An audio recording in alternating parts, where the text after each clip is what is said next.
কবরকে ভয় করেছিলেন।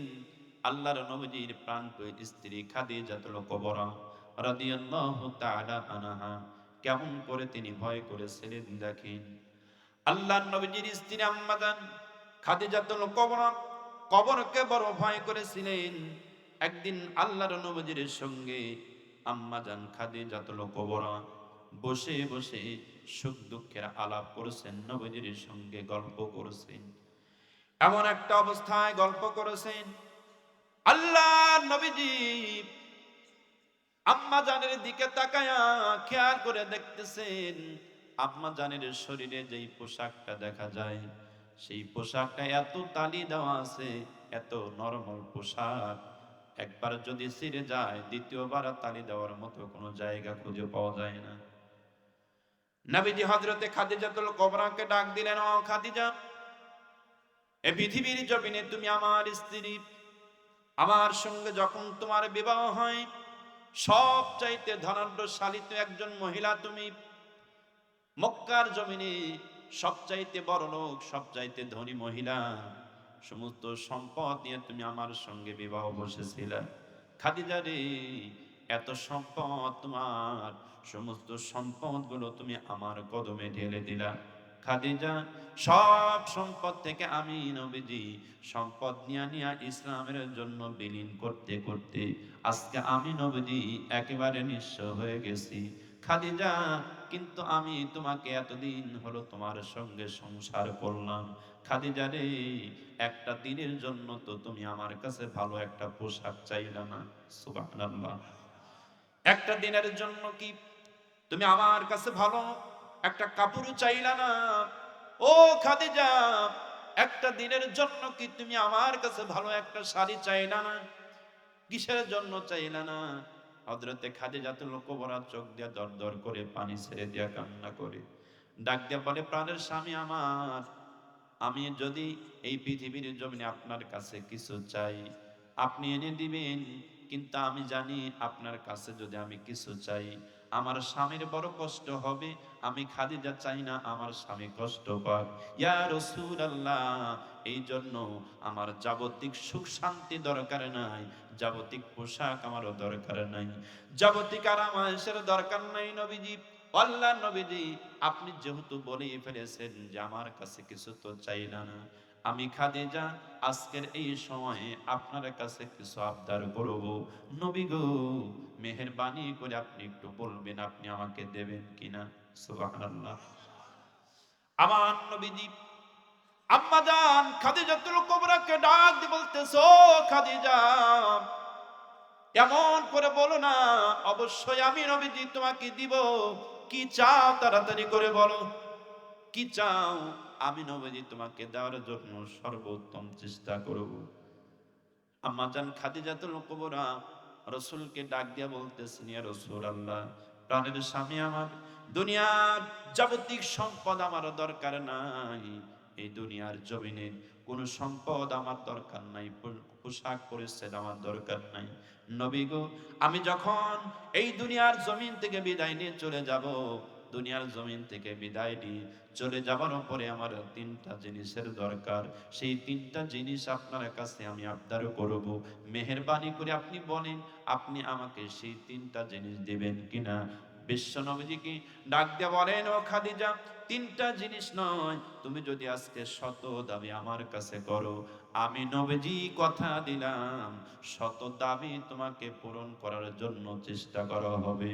জবান খুলে বলেন সুবহানাল্লাহ। আম্মা জান খাদিজাতুল কুবরা ডাক দিয়ে বলে, ইয়া রাসূলুল্লাহ, ইয়া হাবিবাল্লাহ, নবী গো, আমার এই দুনিয়ার কোন সম্পদের দরকার নাই নবীজি। ওগো নবীজি, আমার আপনার কাছে প্রথম চাওয়া, আমি যখন বিদায় নিয়ে চলে যাব নবীজি, দুনিয়া থেকে বিদায় নিয়ে চলে যাবার পরে এই দুনিয়ার জমিনে আমাকে অবশ্যই দাফনের জন্য গোসল করানো হবে। নবীজি, গোসল করানোর পরে নিয়ম অনুযায়ী দোকানের একটা নতুন কাপড় আমাকে দাফনের পরে দাফনের জন্য কাফন হিসেবে ব্যবহার করা হবে। ইয়া রাসূলুল্লাহ, আমার প্রথম চাওয়া হলো আমার শরীরে যেন কোনো দোকানের নতুন কাপড় না ওঠে। আমার দাবি হলো আপনার শরীরের একটা চাদর দিয়া আমি খাদিজাকে যেন দাফনের জন্য কাফন পরানো হয়। সুবহানাল্লাহ বলেন। ইয়া রাসূলুল্লাহ, এটা হলো আপনার কাছে প্রথম চাওয়া।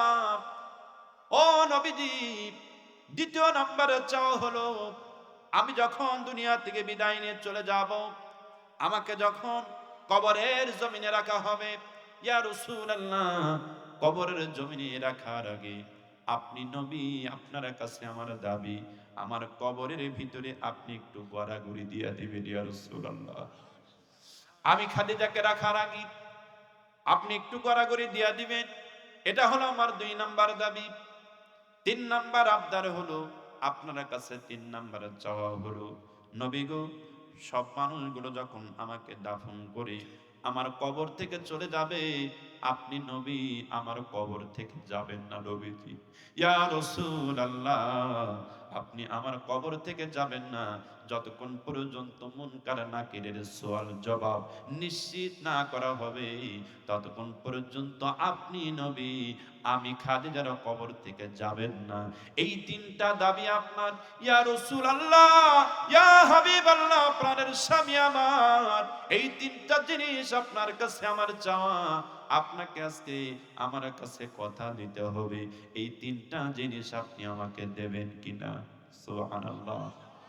আমার নবীজি আম্মা জান খাদিজাতুল কুবরা কি ডাক দিয়ে বলতেছেন, খাদিজা, ও খাদিজা, তুমি বলো তো দেখি এই 3টা জিনিস আমার কাছে কেন চাইলা? এত সম্পদ আছে তোমার, আমি হলাম বিশ্ব নবী, আর বিশ্ব নবীর একমাত্র স্ত্রী তুমি। তোমার শরীরে যদি পুরাতন কাপড় ওঠে, দুনিয়ার মানুষেরা তোমাকে খারাপ বলবে, আমাকে খারাপ বলবে। ও খাদিজা, কিসের জন্য তোমার শরীরে আমার চাদরটা দিতে হবে? কিসের জন্য দিতে হবে বলো? আম্মা জান খাদিজাতুল কুবরা ডাক দিয়ে বলতেছেন, নবীজি, জাহান্নামকে আমরা কঠিন ভয় করি। আমি খাদিজা জাহান্নামের কঠিন আগুনকে ভয় করি ইয়া রাসূলুল্লাহ। জাহান্নামের কঠিন আগুনকে ভয় করে আমার শরীরে যদি নতুন কাপড় থাকে, জাহান্নামের আগুন যদি আমাকে গ্রাস করে, আমি খাদিজা সহ্য করতে পারবো না ইয়া রাসূলুল্লাহ। আমি বিশ্বাস করি নবীজির শরীরের নবীজির পরনের কোন একটা কাপড় যদি আমার শরীরে পেঁচানো থাকে, জাহান্নামের আগুনের সাহস নাই ওই জাহান্নামের আগুন রাসূলুল্লাহর ব্যবহৃত কোনো কাপড় পরিধান করা আমার শরীরে, ওই কাপড়টা ভেদ করে আমার শরীরে রাখবে, এটা জাহান্নামের আগুনের সাহস হবে না।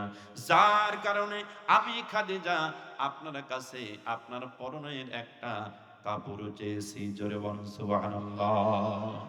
জাহান্নামকে ভয় করে, আমি জানি জাহান্নামের আগুনের সাহস নাই যে রাসূলুল্লাহর কাপড় যার শরীরে লাগানো আছে, ওই কাপড়টা ভেদ করে ওই ব্যক্তির শরীরে জাহান্নামের আগুন লাগবে, এই সাহস জাহান্নামের আগুনের নাই। সুবহানাল্লাহ। আল্লাহ নবীজি খাদিজাকে ডাক দিলেন, ও খাদিজা, খাদিজা রে শোনো, এই পৃথিবীর জমিনে 2 নাম্বার দাবি আমার কাছে কেন করলাম? ও খাদিজা, আমি নবীকে তোমাকে রাখানোর আগে আমি রাসূলকে কেন তোমার কবরে গড়াগড়ি দিতে হবে? এর ব্যাখ্যা কি একটু তুমি বলে দাও। আম্মা জান খাদিজা দল কবরা ডাক দিয়ে বলতেছেন, নবীজি, এই জন্য আমাকে রাখার আগে আপনাকে গড়াগড়ি দিতে হবে। কারণ হলো আমি কবরকে এবারও ভয় করি। আপনার জবান থেকে শুনেছি বদকারকে যখন কবরে রাখা হবে, বদকার ব্যক্তিকে যখন কবরে রাখা হবে, কবর এমন জোরে আস্তে আস্তে করে চাপ দিতে থাকবে, কবরবাসীকে চাপ দিয়া চকলেটের ন্যায় প্যাকেট করে বেরোবে। ওগো নবীজি, কবরকে আমি ভয় করি ইয়া রাসূলুল্লাহ। কবরকে ভয় করে আপনার কাছে আমি চাইছি, মেহেরবানি করে আমাকে রাখার আগে আপনি একটু গড়াগড়ি দিয়ে দিবেন। আমি বিশ্বাস করি যেই জমিনে যেই কবরের মাটি রাসূলুল্লাহর শরীর মোবারক রাখছে, ওই কবরের সাহস হবে না ওই কবরে শুয়ে থাকা ব্যক্তিকে চাপ দিবে। ইয়া রাসূলুল্লাহ, কবরকে বড় ভয় করে আমি খাদিজা, যার কারণে আমাকে রাখার আগে আপনি একটু গড়াগড়ি দিয়ে দিবেন।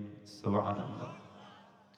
দ্বিতীয় নাম্বার দাবি, আমার নবীজি ব্যাখ্যা চাচ্ছেন খাদিজা, ও খাদিজা বলো, তৃতীয় নাম্বার দাবি কিসের জন্য তুমি করলে?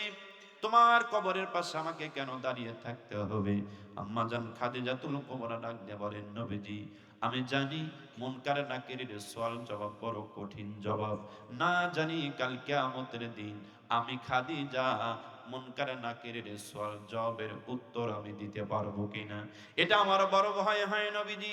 ইয়া রাসূলুল্লাহ, ইয়া হাবিবাল্লাহ, নবী গো, যার কারণে সবাই আমাকে দাফন করে চলে যাবে, আপনি নবী আমার কবরের পাশ থেকে যাবেন না নবীজি, যতক্ষণ পর্যন্ত মুনকার নাকিরের সওয়াল জবাব এটা নিশ্চিত না করা হবে, ততক্ষণ পর্যন্ত আপনি আমার কবর থেকে যাবেন না, এটা আপনাকে কথা দিতে হবে।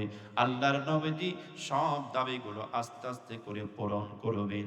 আল্লাহর নবীজির প্রাণপ্রিয় স্ত্রী আম্মা জান খাদিজাতুল কুবরা যখন বিদায় নিয়ে চলে গেলেন, খাদিজার কথা অনুযায়ী রাসূলুল্লাহর একটা ব্যবহৃত চাদরও তাকে দেওয়া হলো দাফনের জন্য, কাফন পরানো হলো। আল্লাহর নবীজি সাথে করে নিয়ে জানাজার ময়দানের দিকে নিয়ে চলে যায়। জানাজা নামাজ পড়ানোর পরে আমার বন্ধুগণ কবরে যখন রাখা হবে, কবরে রাখার আগে আল্লাহর নবীজি খাদিজার চাওয়া অনুযায়ী বিশ্ব নবীজি নিজে কবরের ভিতরে নামলেন। আমার নবীজি কবরের ভিতরে নেমে বিশ্ব নবীজি আগে গড়াগড়ি দিয়া দিলেন। আমার বন্ধুগণ দাফনও হয়ে গেল, সবকিছু কমপ্লিট হয়ে গেল। সাহাবায়ে কেরাম কবর থেকে বাড়ির দিকে রওনা হয়ে যাচ্ছে। আল্লাহর নবী বাড়ির দিকে যায় না, কবরের পার্শ্বে দাঁড়ায়া অঝর নয়নে চোখের পানি ছেড়ে দিয়া কান্না করে। আমার নবীজি চোখ দিয়া অঝর নয়নে পানি পড়তেছে। সাহাবায়ে কেরাম আস্তে আস্তে করে চলে যায়। নবীজির প্রিয় সাহাবী আবু বকর আল্লাহর নবীজির সামনে দাঁড়ায় গেলেন, ইয়া রাসূলুল্লাহ, ইয়া হাবিবাল্লাহ, নবী গো, একটু ধৈর্য ধারণ করেন নবীজি, কিসের জন্য আপনি চোখ দিয়ে পানি ফেলিয়ে কাঁদেন? একটু অপেক্ষা করেন, একটু ধৈর্য ধারণ করেন। আল্লাহর নবী আবু বকরকে ডাক দিয়ে বলে, আবু বকর তোমরা চলে যাও, আমি রাসূলকে খাদিজার কবরের পাশে একটু একা একা থাকতে দাও। আমার নবীজি খাদিজার কবরের পাশে দাঁড়ায়া খাদিজা রাদিয়াল্লাহু তাআলা আনহার সমস্ত স্মৃতিগুলো নবীজির সামনে হাজির হইছে। নবীজি অঝর নয়নে চোখে দিয়া পানি পড়তেছে, নবীজি কান্না করেছে। আল্লাহ নবীজি কান্না করতে করতে ঘন্টার পর ঘন্টা পার হয়ে চলে যায়। এইদিকে মুনকার নাকির খাদিজার কবরে আসে না। একটু জোরে বলবেন না সুবহানাল্লাহ? অথচ হাদিসের ভিতরে আসছে একজন মাইয়াতকে দাফন করার পর একজন মানুষ ওই কবর থেকে 40 কদম হেঁটে যেতে যতটুকু সময়, এই সময়ের ভিতরেই ফেরেশতা চলে আসে, এই সময়ের মধ্যেই। অথচ আল্লাহর রাসূল খাদিজার কবরের পার্শ্বে দাঁড়িয়ে ঘন্টার পর ঘন্টা অপেক্ষা করেছেন, মুনকার নাকির আসছেন। সুবহানাল্লাহ বলেন। আমার নবীজি আশ্চর্য হয়ে যায়, অপেক্ষায় রয়েছেন কোন সময় মুনকার নাকির আসবে। কারণ খাদিজাতুল কুবরাকে আল্লাহর নবীজি কথা দিয়েছে, মুনকার নাকিরের সওয়াল জবাবের উত্তর যতক্ষণ পর্যন্ত নিশ্চিত না করা হবে, ততক্ষণ পর্যন্ত কবর থেকে নবীজি দূরে চলে যাবে না। এই জন্য নবীজি দাঁড়িয়ে আছে, কোন সময় আসবেন মুনকার নাকির। আল্লাহ পাক জিবরাইলকে পাঠায় দেয়, রে জিবরাইল তাড়াতাড়ি করে চলে যাও, আমার নবীজির কানে কানে খবর দাও, আমার নবীজি যেন খাদিজার কবরে আর না থাকে, আমার নবীজি যেন বাড়ি থেকে রওনা হয়ে যায়। আমার নবীকে জানায়া দাও, খাদিজার কবরে ঘন্টার পর ঘন্টা কেন, কিয়ামত পর্যন্ত নবীজি যদি খাদিজার কবরের পাশে দাঁড়িয়ে থাকে, কিয়ামত পর্যন্ত মুনকার নাকির খাদিজার কবরে যাবে না। জিবরাইলে আমার নবীজির কানে কানে বলে দাও, আমি আল্লাহ আমার খাদিজার প্রতি এত রাজি হয়েছি, খাদিজার প্রতি এত খুশি হয়েছি, আমি আল্লাহ রব্বুল আলামিন খাদিজার প্রতি রাজি এবং খুশি হয়ে মুনকার নাকিরের সওয়াল জবাব আমি আল্লাহ স্বয়ং নিজে দিয়েছি। জোরে বলুন সুবহানাল্লাহ। আমার প্রিয় বন্ধুগণ, সেই কবরকে আপনাকে আমাকে ভয় করার কথা আল্লাহ পাক কোরআনে জানায় দিয়েছেন। সেই কবরকে বড় ভয় করতে হবে। ওই কবরের জমিনে যাবার আগে এই পৃথিবীর জমিনে আমাকে আপনাকে ভালো আমল সংগ্রহ করে যেতে হবে, ভালো আমল সংগ্রহ করে যেতে হবে। আমার আল্লাহ রব্বুল আলামিন এই কথা মানব জাতিকে জানায় দিয়েছেন। আমার বন্ধুগণ, কবি বলেছেন, এমন জীবন তুমি করিবে গঠন, মরিলে হাসিবে তুমি কাঁদিবে ভুবন। ঠিক কিনা কথা বলুন? এ পৃথিবীর জমিনে আপনাকে আমাকে এমন একটা জীবন গঠন করতে হবে, এমন একটা জীবন গঠন করে যেতে হবে, যেই জীবন গঠন করলে এই পৃথিবীর জমিনটা আমি মরে যাওয়ার সাথে সাথে কান্না করা শুরু করবে, আর আমি মরে গেলে আমি হাসতে থাকবো। কথা বলুন ঠিক কিনা? কারণ একজন ভালো মানুষ যখন মারা যায়, পৃথিবীর জমিনে দেখবেন সমাজে, বাজারে ঘাটে, স্টলে, রাস্তার মোড়ে মোড়ে, বাড়িতে বাড়িতে সবার মুখে মুখে বলা বলি শুরু হয়ে যায়, অমুক ব্যক্তি দুনিয়া থেকে বিদায় নিয়ে চলে গেছে, ব্যক্তি ভালো মানুষ ছিল। কত বড় ঠিক কিনা? জোরে বলো ঠিক কিনা? এই যে বলা বলি শুরু হয়ে যায়, আমার বন্ধুগণ, এটাই আসল সাক্ষ্য। এই যে বলা বলি শুরু হয়েছে, এটাই হলো আসল সাক্ষ্য। আমার আল্লাহ রাব্বুল আলামিন এই সাক্ষ্যর কারণে ওই ব্যক্তিকে মাফ করে দিয়া জান্নাত দান করে দিবে। আর যদি এই পৃথিবীর জমিনে তার উল্টাটা গঠন করি, আমার জীবন এমন ভাবে গঠন করেছি, আমার জন্য আমার এলাকাবাসী একেবারে অতিষ্ঠ হয়ে গেছে, এরকম মানুষ আছে না নাই? এ কথা বলেন, আছে না নাই? এমন জীবন গঠন করেছে, সমাজে এমন ভাবে সে বড় হয়েছে, তাকে দেখে মানুষ ভয় পায়, ত্রাস ত্রাস। এই ব্যক্তি যদি মারা যায়, সমাজের মানুষ আল্লাহর কাছে শুকরিয়া আদায় করে। ঠিক না কথা বলুন? শুকরিয়া আদায় করে। যদিও তার দাপট থাকে সমাজে অনেক, তার আত্মীয় স্বজনও থাকে, সেও তো হয়তো মারা গেছে, কিন্তু আত্মীয় স্বজন তো থাকে, আত্মীয় স্বজনের দাপট আছে, ক্ষমতা আছে, টাকা আছে, পয়সা আছে, জমি মেলা অনেক কিছু আছে, যার কারণে এলাকাবাসী হয়তো সামনাসামনি বলতে পারে না। অনেকেই দেখবেন, আপনাদের এলাকায় এরকম হয় কিনা জানি না, আমাদের এলাকায় হয়, মানুষ যখন মারা যায়, অনেক জানাজায় আমরা দেখি, জানাজারা লাশটা সামনে নিয়ে সমস্ত মানুষকে সাক্ষ্য নিয়ে নিতেছে, সব মানুষের সামনে দাঁড়ায়া পরিবারের পক্ষ থেকে একজন দাঁড়িয়ে বলছে, ব্যক্তি কেমন ছিল? আমরা তখন সবাই বলি ভালো ছিল। এই ঘটনা কি আপনাদের এলাকায় হয়? হয় মনে হয় না?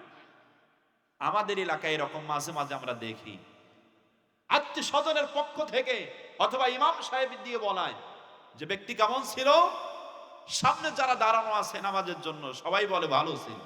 কেউ কি বলে খারাপ ছিল? সবাই বলেন, কেউ কি বলে খারাপ ছিল? এটা বলানোর উদ্দেশ্য কি? সাক্ষ্য নেওয়া, যে সাক্ষ্য নিলে নাকি আল্লাহ পাক ওই সাক্ষ্যের উপরে মেসেজ করে মাফ করে দিবেন। তাই কি হবে? জোরে বলুন, তাই হবে? আসলে যদি ব্যক্তি খারাপ হয়, ব্যক্তি যদি তার আমল যদি খারাপ হয়, সমাজের মানুষের কাছে যদি গ্রহণযোগ্য না হয়, ব্যক্তি আপনি যতই তার দাপট হওয়ার কারণে, ক্ষমতা থাকার কারণে, যতই মানুষের কাছ থেকে আপনি স্বীকারোক্তি নিলেন যে ব্যক্তি কেমন ছিল, ভালো ছিল, এই কথা বলে ঠিক, কিন্তু পরক্ষণেই মনে মনে বলে মরছিস ভালো হয়েছে, আল্লাহর শুকরিয়া আদায় করছি।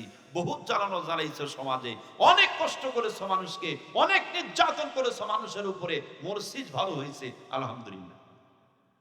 ঠিক কিনা কথা বলুন? এটা কিন্তু মনে মনে বলে, এটা প্রকাশ্যে বলে না। কিন্তু অরিজিনালি যারা ভালো মানুষ, দুনিয়া থেকে বিদায় নেওয়ার সাথে সাথেই মানুষের দিল থেকে বলা লাগে না, রাস্তার মোড়ে মোড়ে, বাড়িতে, দোকানপাটে, সব জায়গায় বলা বলি শুরু হয়ে যায়।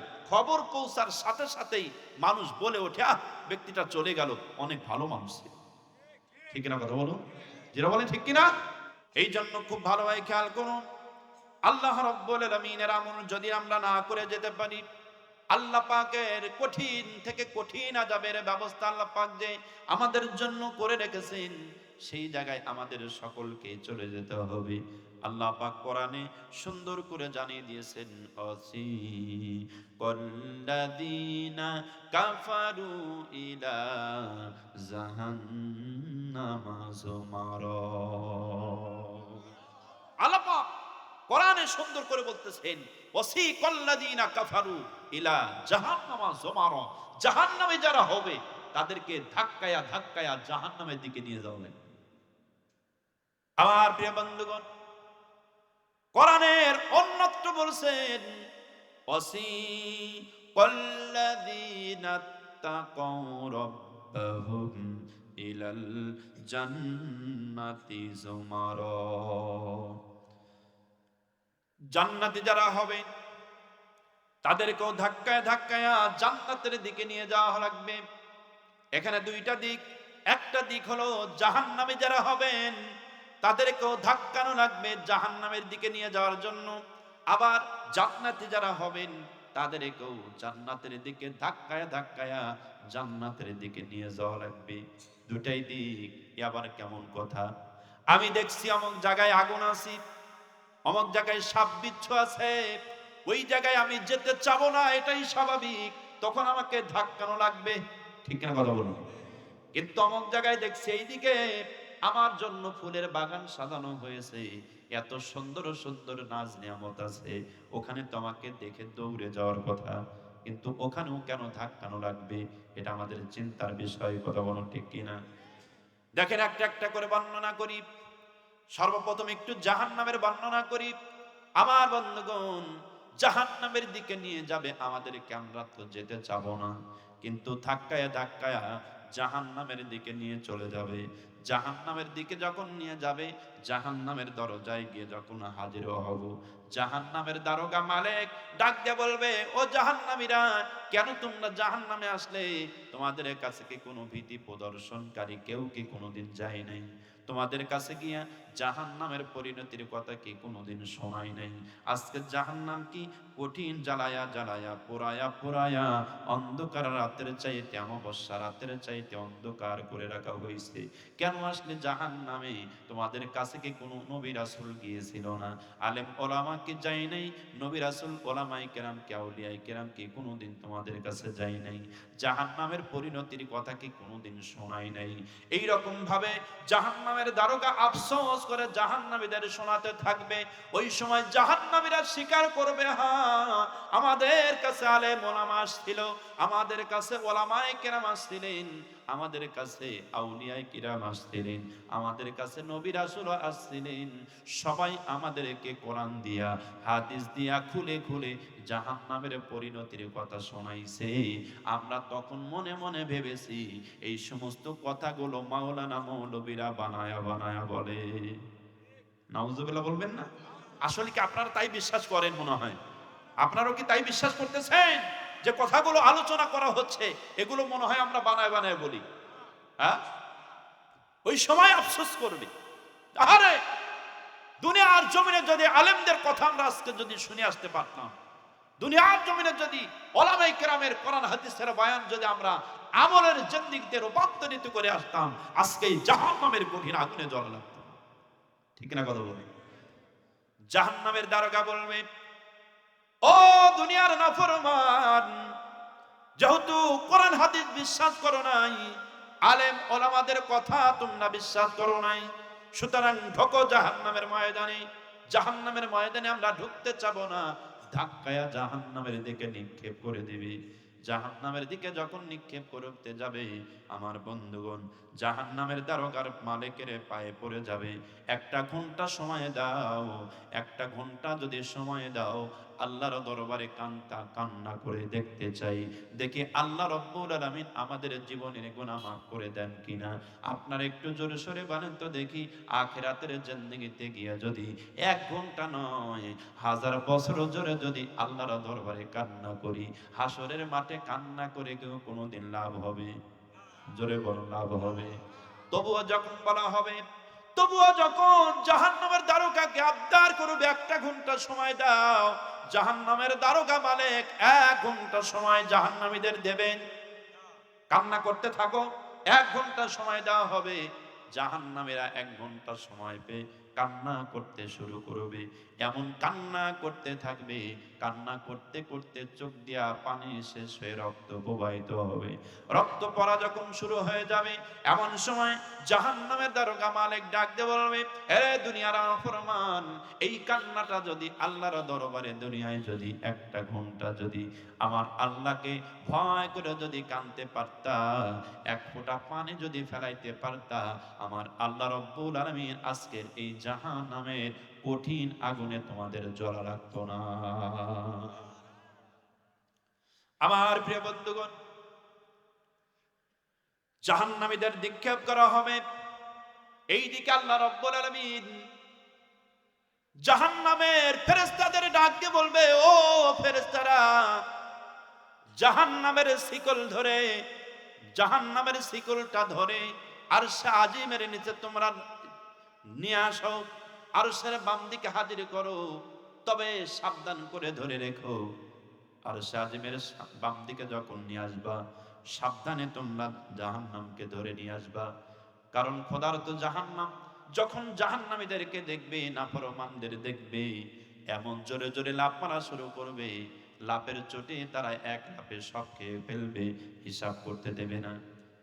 সুতরাং শক্ত করে ধরে রাখো, এ দুনিয়ার নাফরমান মানুষগুলো দেখুক তারা শখ করে কেন জাহান্নাম কামাই করেছে। আমরা আজকে কিন্তু শখ করে জাহান্নাম কামাই করছি, ঠিক না? কথা বলুন, কি আপনারা বিরক্ত হচ্ছেন নাকি? আমরা শখ করে জাহান্নাম কামাই করছি। আল্লাহ পাক বলবেন সে কথাই, ও ফেরেশতারা, জাহান্নামের শিকল ধরে টেনে আরশে আজিমের বাম দিকে হাজির করো, আমার নাফরমান বান্দাবান্দি একটু দেখো তারা শখ করে কেন জাহান্নাম কামাই করেছে, একটু দেখো। আমার প্রিয় বন্ধুগণ, আল্লাহ পাকের অর্ডারে পেয়ে হাজার হাজার লক্ষ লক্ষ ফেরেশতারা জাহান্নামের শিকলটা ধরে আরশে আজিমের দিকে যখন নিয়ে আসা শুরু করবে, জাহান্নাম বহুদূর থেকে খোদারত জাহান্নাম নাফরমানদের দেখে এমন জোরে জোরে জোরে জোরে লাফ মারা শুরু করবে, কোটি কোটি ফেরেশতারা জাহান্নামকে টেনে ধরে রাখতে পারবে না। আমার প্রিয় বন্ধুগণ, জাহান্নামীদের দেখি জাহান্নাম এমন জোরে জোরে গর্জন করবে, জোরে জোরে দাঁত পিছাইতে থাকবে, গর্জন পিটাইতে থাকবে, জাহান্নামের আওয়াজে, জাহান্নামের গর্জনে হাসরবাসীরা সবাই হুলুস থুলুস হয়ে যাবে, হাসরবাসীরা আসার পাসারকে পড়ে যাবে, হাসরবাসীরা একেবারে হামাগুড়ি দিয়া ময়দানে লুটে পড়বে, সবাই নিজের চিন্তায় ব্যস্ত হয়ে যাবে। আজকে জাহান্নাম যেভাবে লাফায় লাফায় আসছে, জাহান্নাম যেভাবে গর্জন করতে করতে আসবে, আমাদের বুঝে উপায় নাই, আজকে বুঝে আমাদের সবাই জাহান্নাম খেয়ে ফেলবে। এই রকম ভাবে যখন চিন্তা করতে থাকবি আর নাফসি নাফসি বলে চিৎকার করতে থাকবে, কোন মানুষ কেউ নিজের চিন্তা বাদ দিয়া অন্য কারো চিন্তা করবে না, সবাই নিজের চিন্তায় ব্যস্ত হবে। একজন ব্যক্তির কথা পাওয়া যায়, একজন ব্যক্তি নিজের চিন্তা করা বাদ দিয়া ওই সময় পৃথিবীর জমিনে তার উম্মতের চিন্তা নিয়ে ব্যস্ত হবেন। তিনি আর কেউই নয়, তিনি হচ্ছেন আপনার আমার জানের নবী, প্রাণের নবী, আখিরি জামানার পয়গম্বর, বিশ্ব নবী জনাবে মুহাম্মদুর রাসূলুল্লাহ সাল্লাল্লাহু আলাইহি ওয়াসাল্লাম। আমার নবীজি নিজের চিন্তায় ব্যস্ত হয়ে আরশে আজিমের নিচে সিজদায় পড়বেন। আল্লাহ নবীজি নিজের চিন্তা করবেন না, তার উম্মতের চিন্তা করে রব্বে হাবলি উম্মতি বলে যখন কান্না শুরু করবে, আমার আল্লাহ পাকের রহমতের দরিয়া জোশ মেরে যাবে। আল্লাহ পাক ডাকতে বলবেন, হাবিবুল্লাহ, কিসের জন্য আপনি চোখ দিয়ে ফেলে চোখের পানি ফেলে ফেলে কান্না করেন? ওগো নবীজি, দুনিয়ার জীবনে বহুত আপনাকে কাঁদিয়েছি, আখিরাতের ময়দান আপনার কান্না নয়। বন্ধুরে, কিসের জন্য আপনি কান্না করেন? মাথা উঠান ও নবীজি, মাথা উঠান, চোখের পানিগুলো মুছে ফেলেন। কিসের জন্য আপনি কান্না করেন গো হাবিব? এ দুনিয়ায় আপনাকে বহুত কাঁদিয়েছি, আখিরাতের ময়দান কিন্তু আপনার কান্না নয়। মাথা উঠান। আল্লাহ নবীজি মাথা উঠাবেন। নবীজি মাথা উঠায়া আল্লাহকে ডাক দিয়ে বলবেন, আল্লাহ, ওই যে দেখেন জাহান্নাম আজকে যেভাবে লাফায় লাফায় আসছে, জাহান্নাম যদি আজকে আমার একটা উম্মতকে খেয়ে ফেলে, আমি নবীজি আপনাকে আলটিমেটাম দিয়ে দিলাম, আমি নবী কিন্তু আপনার জান্নাতেই ঢুকবো না। সুবহানাল্লাহ বলেন। আমার একটা উম্মতকে সে যদি খেয়ে ফেলে, আমি নবী আপনার জান্নাতে ঢুকবো না। আল্লাহ পাক এই কথা শুনে আমার নবীকে এক মুষ্টি পানি হাতে দিবেন। আল্লাহ পাক ডাক দিয়ে বলবেন, হাবিবুল্লাহ, এই যে আমি আল্লাহ আপনাকে এক মুষ্টি পানি দিলাম, এই পানিটুকু নিয়ে আজকে আপনি জাহান্নামের দিকে ছিটা মেরে দেন। আল্লাহর নবী আল্লাহর কাছ থেকে পানি পেয়ে জাহান্নামের দিকে দৌড় মারবেন। জাহান্নামের দিকে দৌড় মেরে আস্তে করে পানির ছিটা মেরে দিবেন। যেই কোটি কোটি ফেরেশতারা জাহান্নামকে টেনে ধরে রাখতে পারছে না, আল্লাহর নবীর বরকতে হাতের পানির অল্প একটু পানির ছিটায় সেই জাহান্নাম পিছনের দিক দিয়ে দৌড় মারবে। জোরে বলুন সুবহানাল্লাহ, জোরে বলুন সুবহানাল্লাহ। জাহান্নাম পিছনের দিকে যখন দৌড় মারবে, নবীজি আশ্চর্য হয়ে যাবেন, কি ব্যাপার? যে জাহান্নামকে কোটি কোটি ফেরেশতারা ধরে রাখতে পারে না, সেই জাহান্নাম অল্প একটু পানির ছিটা জাহান্নাম পিছনের দিক দৌড় দেয়। এটা কোন কুদরতি পানি? আল্লাহকে ডাক দিয়ে বলবেন, আল্লাহ, এটা কোন কুদরতি পানি? এটা কেমন দামি পানি, যেই পানির অল্প একটু পানির ছিটায় জাহান্নাম পিছনের দিক দৌড় দিয়ে দেয়। যেই জাহান্নাম কি কোটি কোটি ফেরেশতারা ধরে রাখতে পারে না, এই অল্প পানির পাওয়ার এত বেশি, এই পানিটা কেমন কুদরতি পানি? আল্লাহ পাক ডাক দিয়ে বলবেন, হাবিবুল্লাহ, ও আমার বন্ধু, শুনে নেন, শুনে নেন, এটা কোনো কুদরতি পানি নয়, এটা কোনো কুদরতি পানি নয়, এটা হলো আপনার গুনাহগার উম্মতের চোখের পানি। আপনার গুনাহগার উম্মতেরা শয়তানের ধোঁকায় পড়েছিল, শয়তানের ধোঁকায় পড়ে নিজেকে নাফরমান ভেবে, নিজেকে গুনাহগার ভেবে আমি আল্লাহর কাছে যখন তওবা করে চোখের পানিগুলো ছেড়ে দিয়েছিল, আমি আল্লাহ রব্বুল আলামিন তখন ওই পানিটাকে হেফাজত করে রেখেছি। রে বন্ধু শোনেন, এই পানি যেমন জাহান্নামের কঠিন আগুন থেকে রেহাই দিতে পারে, এর চাইতে উন্নত মানের পানি পৃথিবীর জমিনে আমি আল্লাহ সৃষ্টি করি নাই। জবান খুলে বলেন সুবহানাল্লাহ। প্রিয় ভাই, এই জীবনে অহরহ ভুল করছি, হাজার হাজার ভুল করে বসতেছি, একটা বারের জন্য আমরা এই পৃথিবীর জমিনে তওবা করিনি। ঠিক কিনা কথা বলুন? এ জীবনে না করিলাম বন্দেগি, গুনাহ করে কাটাইলাম জিন্দেগি, গুনাহ করে কাটাইলাম জিন্দেগি। তওবা করে আবার তওবা করিলাম, অবশেষে খাঁটি তওবা করিলাম। ঠিক কিনা কথা বলো? তওবা করবেন, এমন তওবা যেই তওবা করলে আমার আল্লাহ রাব্বুল আলামিন খুশি হয়ে যাবেন। আমার প্রিয় বন্ধুগণ, গভীর মনোযোগ দিয়ে দেন। এই পৃথিবীর জমিন থেকে আমাদের যেহেতু বিদায় নিয়ে চলে যেতে হবে, এই কথাগুলো আমাদের সকলকে জানা দরকার, শোনা দরকার। কারণ কবরের ভয় যদি অন্তরে না থাকে, ওই ব্যক্তির ভিতরে কোনো কিছুই ঢুকবে না। কবরের ভয় যদি অন্তরের ভিতরে প্রবেশ করে, ব্যক্তি কখনোই খারাপ কাজ করতে পারবে না। কথা বলুন ঠিক কিনা? আমার বন্ধুগণ, এই জন্য সেই কবরকে বড় ভয় করতে হবে। আমার ভাইয়েরা, এই কবরকে ভয় করে আমাদের দুনিয়ায় চলতে হবে। বর্ণনা করতেছিলাম জাহান্নামের বর্ণনা। আমার বন্ধুগণ, এই পৃথিবীর জমিনে জাহান্নামের ভিতরে নিক্ষেপ করা হবে এই রকম ভাবে। আর একটু জান্নাতের বর্ণনা দেই, যেমন একটু ঠেকায় রাখছিলাম। ওয়াসিকাল্লাযীনা তাকাউ রাব্বাহুম ইলাল জান্নাতি যুমারা, জান্নাতে যারা হবেন তাদেরকেও জান্নাতের দিকে ধাক্কায় ধাক্কায় নিয়ে যাওয়া লাগবে। এবার কেমন কথা, আমি দেখতেছি ভালো, আমি দেখতেছি ফুলের বাগান, কত সুন্দর নাজনিয়ামত ওখানে আছে, ওই জায়গায় তো দৌড়ে যাওয়ার কথা, ওখানে আবার কেমনে ধাক্কানো লাগবে, এবার কেমন কথা। এই জন্য ধাক্কানো লাগবে। আমার আল্লাহ রাব্বুল আলামিন জান্নাতের নাজনিয়ামত গুলো এত সুন্দরভাবে সাজাইছেন, এত সুন্দরভাবে সাজগোজ করেছেন।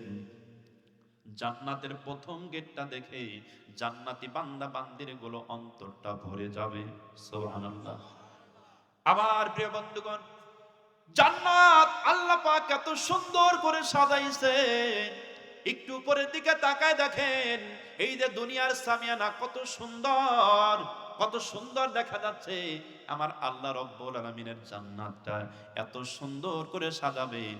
জান্নাতে যারা হবে, জান্নাতের রহমতের ফেরেশতা যখন তাকবীর দিতে দিতে জান্নাতীদের যখন জান্নাতের দিকে নিয়ে যাবেন, আমার বন্ধুগণ, জান্নাতীরা প্রথম জান্নাতের গেট দেখে ওখানেই বসে পড়বে, ওখানেই বসে পড়বে। আমার দরকার নাই, আমার জীবনে যা চাওয়া ছিল সব আমি পেয়ে গেছি, আমার আর দরকার নাই। সুবহানাল্লাহ বলে, আমি কিছুই চাই না, সব পেয়ে গেছি। আমার বন্ধুগণ, এই সময় আল্লাহ রহমতের ফেরেশতা ডাক দিয়ে বলবে, আল্লাহর মাহবুব বান্দা, কিছুই পাও নাই, কিছুই তো পাও নাই, সবে মাত্র জান্নাতের প্রথম গেট তুমি পেয়েছো, অনেক দূর যেতে হবে, কিছুই পাও নাই, সামনে তোমার জন্য আরো ভালো কিছু অপেক্ষায় রয়েছে। আমরা তখন বলবো না, দুনিয়ায় কত নিম্নমানের পোশাক পরেছি, দুনিয়ায় কত নিম্নমানের জায়গায় শুয়ে থেকেছি, দুনিয়ায় কত নিম্নমানের জায়গায় বসবাস করেছি, এত সুন্দর নাজ নিয়ামত আমরা পেয়ে গেছি, আমার জীবনে যা চাওয়া ছিল সব পেয়ে গেছি, আর দরকার নাই। সুবহানাল্লাহ। আমি এখানেই থাকতে চাই, তখন যেতে চাবে না। আল্লাহ রহমতের ফেরেশতা তখন ধাক্কানো শুরু করবে, যাও সামনে চলো, তোমার জন্য আরো ভালো কিছু অপেক্ষা করেছে। সুবহানাল্লাহ। যেতে চাবো না, তখন কি করবে? যাও সামনে চলো, তোমার জন্য আরো সামনে ভালো কিছু আছে। আবার একটু সামনে চলে যাব, প্রথম গেট থেকে সামনের গেটটা আরো সুন্দর, ওখানে আবার বসে পড়বো, যেতে চাবো না। আল্লাহর মাহবুব বান্দা, আল্লাহ পাক ফেরেশতা ডাক দিয়ে বলবেন, ও আল্লাহর মাহবুব বান্দা, এখানেই তোমার জন্য শেষ নয়, সামনে আরো আছে, সামনে আরো ভালো আছে, সামনে চলো, যেতে চাবো না। তখন আমাকে ধাক্কানো লাগবে। আমার বন্ধুগণ, এইরকম ভাবে ধাক্কায় ধাক্কায় জান্নাতের ভিতরে যখন নিয়ে যাবে, জান্নাতের এত সুন্দর নাজ নিয়ামত আমার আল্লাহ রাব্বুল আলামিন জান্নাতীদের জন্য বাজেট করে দিয়েছে। আমার প্রিয় ভাইরা, জান্নাতের বর্ণনা একটু সামান্য সময় দেই। এই দুনিয়ার জমিন থেকে যখন আমি জান্নাতের জমিনে চলে যাব, জান্নাতের ময়দানে গিয়ে মনে মনে উদয় হইছে, এই যে প্রচন্ড শীতের দিন, যদি একটু গরম ভুনা খিচুড়ি পাইতাম, কবুতরের মাংস যদি একটু গরম গরম ভুনা পাইতাম, তাহলে তো মজা করে খাইতাম। বলি নাই, প্রকাশও করি নাই, সবে মাত্র মনে মনে উদয় হইছে। উদয় হওয়ার সাথে সাথেই জান্নাত এমন জিনিস, সমস্ত কিছু রেডি হয়ে আপনার মুখের সামনে হাজির। জোরে বলুন সুবহানাল্লাহ। সেই জান্নাতে আমরা যেতে চাই কি চাই না? সবাই বলুন, জান্নাতে যেতে চাই কি চাই না? কারা কারা চাই হাত তুলে দেখাই। লিল্লাহ তাকবীর, লিল্লাহ তাকবীর। আমরা তোমার জান্নাতে যাব, আমরা তোমার জান্নাতে যাব।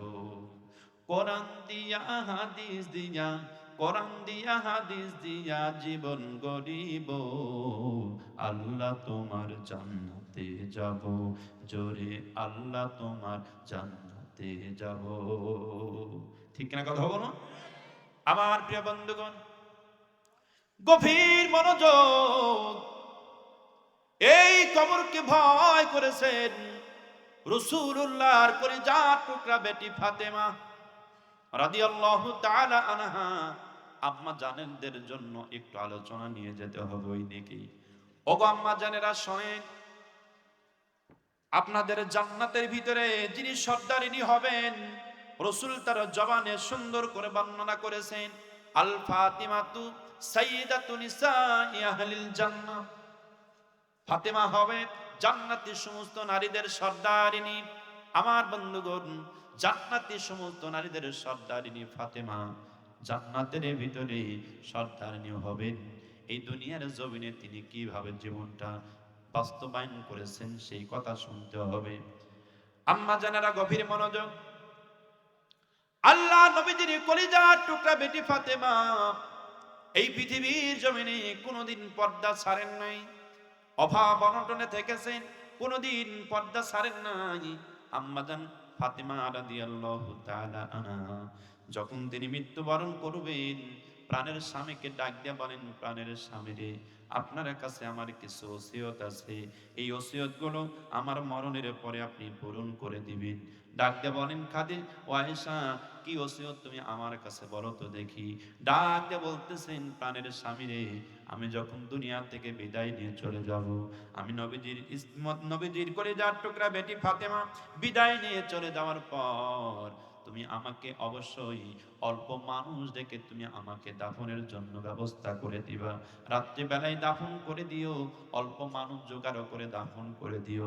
কারণ হলো আমি ফাতিমা সারাটা জীবন পর্দা করে এসেছি, দুনিয়ার কোনো পুরুষ মানুষ আমাকে দেখতে পারে নাই। এই জন্য আমি যখন নবীজির বিটি ফাতেমা মারা যাওয়া এই সংবাদ যখন চতুর্দিকে ছেয়ে পড়বে, রাসূলুল্লাহর মেয়ে হওয়ার কারণে দুনিয়ার সমস্ত মানুষরা আমার জানাজায় হাজির হবে। আমার জানাজায় যখন হাজির হবে, আমার লাশটা যখন সামনে থাকবে, যদিও দেখা যাবে না, তবুও নবীজির সাহাবীরা আন্দাজ করবে ফাতেমা এরকম লম্বা ছিল, এরকম চওড়া ছিল, এরকম স্বাস্থ্য ছিল। আমি নবীজির বিটি ফাতিমার চরম ব্যাঘাত, পর্দাকে ব্যাঘাত করবে। এই জন্য প্রাণের স্বামী আমার, তাড়াতাড়ি করে রাত্রিবেলায় আপনি দাফন করে দিবেন। আমার বন্ধুগণ, আম্মা জান হযরতে ফাতিমা রাদিয়াল্লাহু তাআলা আনহা দুনিয়া থেকে বিদায় নিয়ে চলে গেলেন। দুনিয়া থেকে বিদায় নিয়ে চলে যাওয়ার পর ফাতিমার কথা মতো রাত্রে বেলায় দাফনের জন্য হযরতে আলী ব্যবস্থা করেছেন। হযরতে আলী রাদিয়াল্লাহু তাআলা আনহু গভীর রজনীতে বন্ধুর বাড়িতে চলে যায়। বন্ধুর বাড়িতে গিয়ে আবু যর গিফারি ডাক দিয়ে বলতেছেন, আবু যর, জান্নাতুল বাকির পূর্ব কিনারায় সবুজ একটা বাতি টিম টিম করে জ্বলবে। আবু যর, আজকে রাতে আমার ফাতেমা দুনিয়া থেকে বিদায় নিয়ে চলে গেছে, হাসান এবং হুসাইনকে এতিম করে চলে গেছে। জান্নাতুল বাকির পূর্ব কিনারায় একটা সবুজ বাতি জ্বলবে, ওই জায়গায় গিয়া তুমি আমার ফাতিমার কবরটা খোঁচার দায়িত্ব নিয়ে নাও। আল্লাহর নবীর সাহাবী আবু যর গিফারি রাদিয়াল্লাহু তাআলা আনহু বিশ্ব নবীর কলিজার টুকরা বেটি ফাতিমার কবর খোঁচার দায়িত্বটা নিয়ে নিলেন। আমার বন্ধুগণ, দায়িত্ব যখন নিয়ে নিয়েছে, ফাতিমা রাদিয়াল্লাহু তাআলা আনহুর কবর খোঁচার জন্য তিনি রওনা হয়ে গেলেন জান্নাতুল বাকির পূর্ব কিনারায় গিয়ে। আমার বন্ধুগণ, যেই জায়গায় সবুজ বাতিটা টিম টিম করে জ্বলছে, ওই জায়গায় গিয়ে আবু যর গিফারি কবরটা খোঁচা শুরু করে দিয়েছে। কবর খুঁজতে খুঁজতে কবর যখন খোঁচা শেষ হয়ে গেল, আবু যর কবরের ভিতরে নামলেন। কবরের ভিতরে নেমে আবু যর গিফারি কবরকে উদ্দেশ্য করে বলতেছেন, রে কবর, রে কবর, তোমার ভিতরে কারে রাখবো তুমি কি তা জানো? তার পরিচয় কি তুমি বলতে পারো? রে কবর, তোমার ভিতরে যারে রাখবো তার পরিচয় হলো, তিনি হলেন আখিরি জামানার পয়গম্বরের কলিজার টুকরা বেটি ফাতিমা, যিনি বিশ্ব নবীজি নিজেই বলেছেন, আল ফাতিমাতু সাইয়্যিদাতু নিসাই আহলিল জান্নাহ। ফাতিমা হবে জান্নাতের সমস্ত নারীদের সর্দারিনী। সেই ফাতিমাকে তোমার ভিতরে রাখবো। কবরে খবরদার, খবরদার বেয়াদবি কিন্তু করা যাবে না। আমার বন্ধুগণ, কবর থেকে কোনো জবাব হয় না। আবু যার গিফারি আরো একটু জোরে ডাক দিয়ে বলতেছেন, নে কবরের মাটি, তোমার ভিতরে কারে রাখবো তুমি কি তা জানো? তোমার ভিতরে যারা রাখবো তার পরিচয় হলো, রাসূল বলেছেন, আল হাসান আল হুসাইন সাইয়্যিদা শাবাবি আহলিল জান্নাহ। হাসান এবং হুসাইন হবে জান্নাতের সমস্ত যুবকদের সর্দার। সেই জান্নাতের সমস্ত যুবকদের সর্দারের মা হযরতে ফাতেমাকে রেখে যাব। খবরদার কবর ফাতেমার সঙ্গে কিন্তু বেয়াদবি করা যাবে না। জবাব হয় না কবর থেকে। হযরত আবু জাহল আরো চিৎকার করে ডাক দেয়, রে কবরের মাটি, তোমার ভিতরে কারে রাখবো তার পরিচয় কি তুমি জানো? ও কবরের মাটি শোনো, তার পরিচয় হলো এই পৃথিবীর জমিনে তামাম পৃথিবীর সমস্ত কাফেরদের জন্য যাকে বাঘ বানায়া পাঠাইছেন সে রে খোদা হযরতে আলীর স্ত্রী ফাতেমাকে রেখে যাব কবরে। খবরদার বেয়াদবি কিন্তু করা যাবে না। কবর থেকে কোনো জবাব হয় না। আমার বন্ধুগণ, কবর থেকে কোনো জবাব পাওয়া যায় না। এবার চিৎকার করে আরো জোরে ডাকতেছেন, রে কবরের মাটি, তোমার ভিতরে কারে রাখবো তার পরিচয় কি তুমি বলতে পারো? তার পরিচয় হচ্ছে, তিনি হচ্ছেন আখির জামানার পয়গম্বর, বিশ্ব নেতা জনাবে মুহাম্মদুর রাসূলুল্লাহ সাল্লাল্লাহু আলাইহি ওয়াসাল্লামের কলিজার টুকরা বেটি ফাতেমাকে রেখে যাব কবরে। খবরদার বেয়াদবি কিন্তু করা যাবে না। এমন সময় কবর থেকে জবাব আসলো। আবু জারকে চিৎকার করে বলতেছে, রে আবু জার, আমি ফাতেমাকে চিনি না, হাসান হুসাইনের মা ফাতেমাকে চিনি না, শেরে খুদা হযরতে আলীর স্ত্রী ফাতেমাকে চিনি না, আল্লাহ রসুলের কলিজার টুকরা বেটি ফাতিমাকে আমি চিনি না। আবু জার শোনো, আমি চিনি আমল, আমি চিনি আমল, আমি চিনি আমল। ও আবু জার, এই কবরের জমিনে যেই হোক না কেন, আমল যদি খারাপ হয় আমি কবরের ব্যবহার তার জন্য খারাপ হবে, আমল যদি ভালো হয় কবরের ব্যবহার ভালো হবে, আমল যদি খারাপ হয় এমন একটা ব্যবহার হবে কবরের মাটি চাপতে চাপতে এমন জোরে তাকে চাপ দেওয়া হবে, কবরের মাটির চাপে এক পাজরের হাড্ডি আরেক পাজরের ভিতরে ঢুকে পড়বে। আমার বন্ধুগণ, এটা হলো কবর। এই কবরকে ভয় করার জন্য আমার আল্লাহ পাক কোরআনে সুন্দর করে জানাই দিয়েছেন, যার কারণে আল্লাহ পাক কোরআনে সর্বপ্রথম বলেছেন, লিয়াবলুয়াকুম আইয়ুকুম আহসানু আমালা। বান্দারে, পৃথিবীর জমিনে আমি আল্লাহ পাক তোমাকে পাঠাইছি একটা মাত্র উদ্দেশ্যে, সেটা হলো আমি আল্লাহ দেখতে চাই দুনিয়ার জমিনে গিয়া কে কত বেশি ভালো আমল করেছে, কে কত বেশি সুন্দর আমল করেছে, এটা দেখবার জন্য আমি আল্লাহ পৃথিবীর জমিনে মানব জাতি সৃষ্টি করেছি। জোরে বলেন সুবহানাল্লাহ। প্রিয় বন্ধুগণ, এখন আমি আপনাদের কাছে একটু জানতে চাই, এই কবরের জমিনে যাওয়ার আগে আপনাকে আমাকে সেই আমল সংগ্রহ করার দরকার আছে না নাই? জবান খুলে বলেন, আছে না নাই? আমরা যদি সেই আমলটা সংগ্রহ করতে চাই, অবশ্যই আল্লাহর কোরআন, রাসূলের সুন্নাহকে অনুসরণ করতে হবে। ঠিক কিনা কথা বলুন, জোরে বলো ঠিক কিনা? কিন্তু সুন্নাহকে কিভাবে অনুসরণ করি আর আল্লাহর কোরআনকে আমরা কিভাবে মানি, এটা আমার বুঝে আসে না। এই যে আজকে আমরা ওয়াজ মাহফিল শুনতেছি, অনেকেই বলে যে হুজুর ওয়াজ করেন, আজকে ওয়াজ এত ভালো লাগতেছে, ওয়াজ শুনে আজকে শহীদ হয়ে যাব, ফজর পর্যন্ত ওয়াজ শুনবো কিন্তু ফজর পড়বো না। এরকম মানুষ আছে না? আছে। আপনাদের এলাকায় আছে তো? ওয়াজ শোনার খুব পাকা কিন্তু ফজর পড়ে না, এরকম মানুষ আছে? আচ্ছা বলেন তো দেখি, লাভটা কি হবে? লাভ কি হবে? সারা রাত ওয়াজ করলাম, ফজর পড়ি নাই, লাভ হইছে? কেমন করে ঘুমাও তুমি ও মানুষ, কেমন করে ঘুমাও তুমি ফজর করে কাজা, এমনও তো হতে পারে তোমার জোহরে জানাজা। ঠিক না কথা বলো? এমনও তো হতে পারে তোমার জোহরে জানাজা। মুসলিম হয় না জন্ম নিলেই মুসলমানের ঘরে, মুসলিম হয় না জন্ম নিলেই মুসলমানের ঘরে, কাফের মুমিন তফাতটা ভাই নামাজের ভিতরে, মানুষ নামাজের ভিতরে। এই জীবনে নামাজ যেন, ও মানুষ, এই জীবনে নামাজ যেন হয় না কভু কাজা, এমনও তো হতে পারে তোমার জোহরে জানাজা। ঠিক না কথা বলো? কিভাবে ফজরটা কাজা করে আমরা ঘুমাবো? এরকম হয়ে যেতে পারে ফজর কাজা করে ঘুমিয়েছি, জোহরের আগ দিয়ে আমার জানাজার ঘোষণা হয়ে যাচ্ছে। হয় কি হয় না? জোরে বলেন, হয় কি হয় না? তখন আমরা কি জবাব দিব আল্লাহর কাছে? বেনামাজি হয়ে কবরে আসছে, এটাই তো জবাব হবে। ঠিক না কথা বলুন? এই জবাবটা দেওয়ার আগে আমি আপনাদের কাছে একটু জানতে চাই, অন্তত অন্তত নামাজটা পড়ার দরকার আছে না নাই? সবাই একটু জোরে বলুন, দরকার আছে না নাই? আচ্ছা বলেন তো দেখি, নামাজ ছাড়া কি কেউ মুসলমান নিজেকে প্রমাণ করতে পারে? হ্যাঁ, ইমানদার প্রমাণ করতে পারে? অনেকেই তো বলে যে নামাজ না পড়লে তাই কি হয়, শুধু নামাজ পড়ি নাই তাই কি হয়েছে, ইমান তো আছে। এরকম বলে না? এরকম কিন্তু বলে, ঠাট্টা করে হোক, ইয়ার কি করে হোক, আর গায়ের জোরে হোক, এ কথা কিন্তু বলে নামাজ না পড়লে কি হয়েছে, ইমান আছে। এখন আপনাদের ধারণা কি নামাজ না পড়লে কি ইমান থাকে? সবাই একটু জোরে বলেন না, ইমান কি থাকবে? ইমান তো থাকে না, ইমান থাকবেও না। এটা আল্লাহ পাক কোরআনেও প্রমাণ দিয়েছেন, রাসূল হাদিসেও প্রমাণ দিয়েছেন। ইমান কঠিন জিনিস। আল্লাহ রাব্বুল আলামিন ইমানদারদের সংজ্ঞা কোরআনে দিয়েছেন সূরা বাকারার ৩ নম্বর আয়াতে।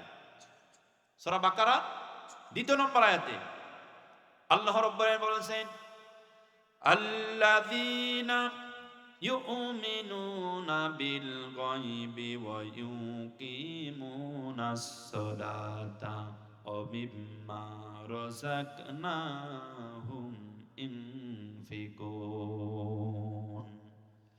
আল্লাহ পাক কোরআনে বললেন, ঈমানদার তো তারা হবে যারা ইউমিনুনা বিল গায়ব, অদৃশ্যের উপরে ঈমান আনবি। অদৃশ্য কি, যা চোখে দেখা যাবে না কিন্তু অনুভব করা যাবে। ঠিক কিনা কথা বলুন?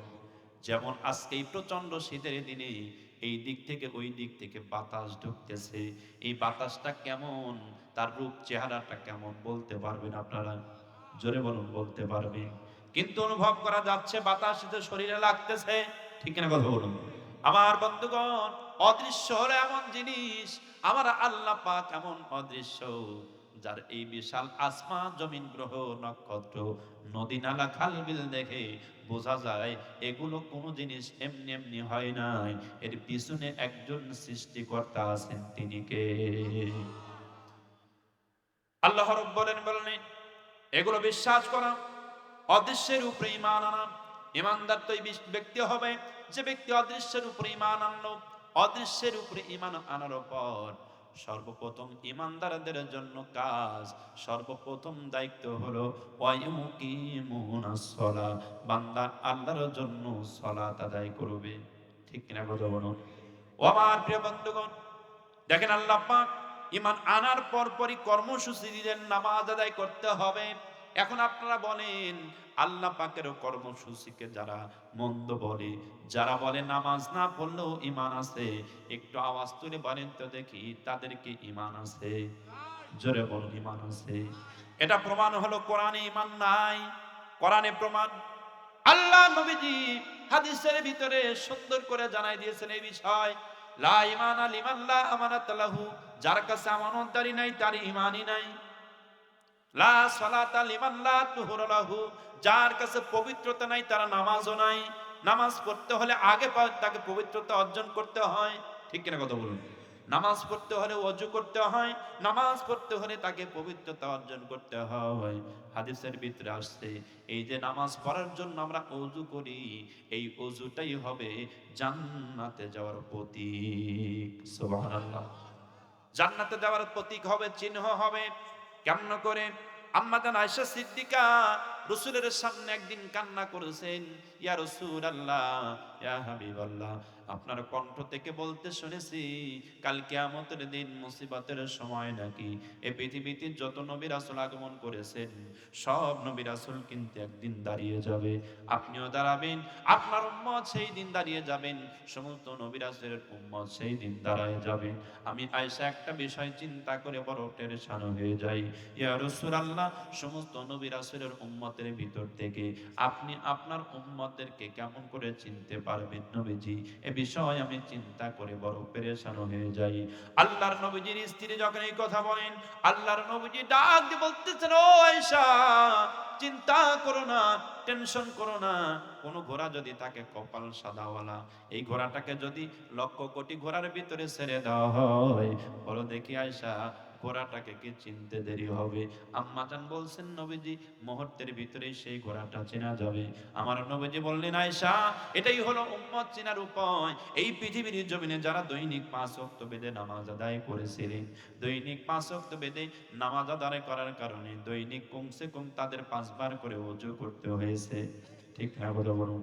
এই যে প্রচন্ড শীতের দিনে ফজরের নামাজের সময় ট্যাপের পানি কত গরম, কি গরম, ট্যাপের পানি প্রচন্ড ঠান্ডা, শরীরের ভিতরে বিধে দেয়, মুখে কুলি করা সম্ভব হয়ে যায়।